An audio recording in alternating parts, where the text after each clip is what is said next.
Hello everyone, this is Baboy Vlogs. Don't forget to subscribe.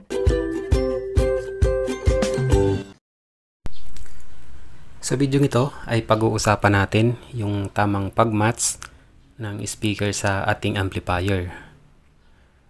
Kasi napansin ko guys na yung ganitong topic ay interesting para sa inyo, lalo na sa mga nakasubscribe dito sa aking munting channel.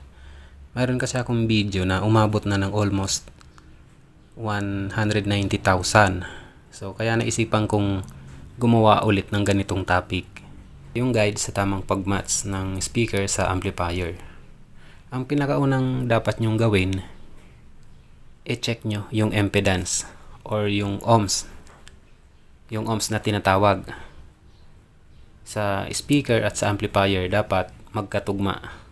Halimbawa, kung ang amplifier mo ay rated sa 4 to 8 ohms, pwede mong kabitan yan ng 4 ohms, 6 ohms, o 8 ohms na speaker. Basta, huwag bababa sa minimum ng amplifier. Kung halimbawa 8 ohms naman ang kaya ng amplifier mo, huwag mong gamitan ng 4 ohms speaker. Baka masunog ang amplifier. Mas safe kung parehas ang ohms ng speaker at amplifier. Yan yung pinakaunang tip.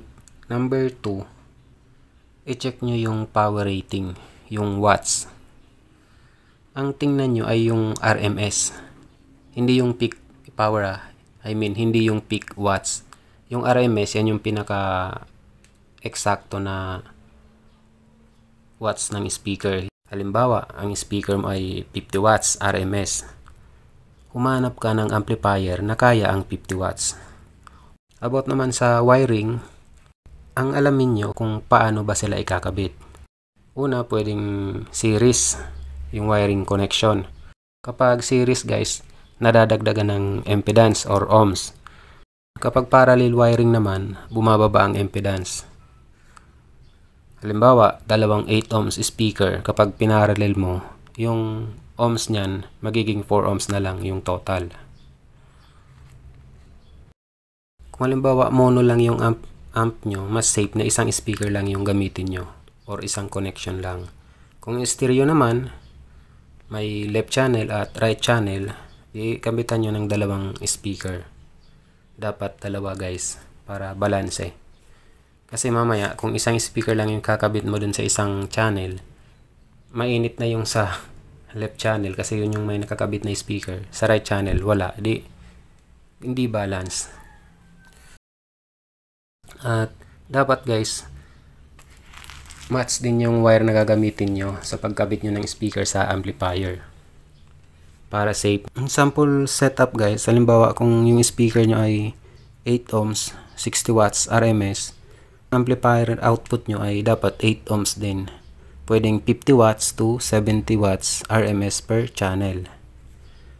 Good match na yun.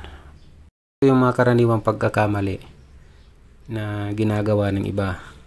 Nagkakabit or naglalagay sila ng 4 ohms speaker sa 8 ohms na amplifier. Pwedeng magresulta yun sa pagkasira ng amplifier. Tapos, yung isa pa, yung overpower amplifier sa maliit na speaker. Kapag kasi mataas masyado yung watts ng amplifier, pwedeng masunog yung speaker. Kasi hindi sinunod yung wiring, yung rules. Nagka-imbalance at nagka-overload. So yun lang guys yung simpleng tips sa pagkabit, sa pag-wiring ng speaker sa amplifier. Simpleng setup na basic lang naman pero kapag sinunod nyo, safe at hindi magkakaproblema or hindi masisira yung speaker or amplifier nyo. Yun lang muna guys at sana nagustuhan nyo yung ganitong content.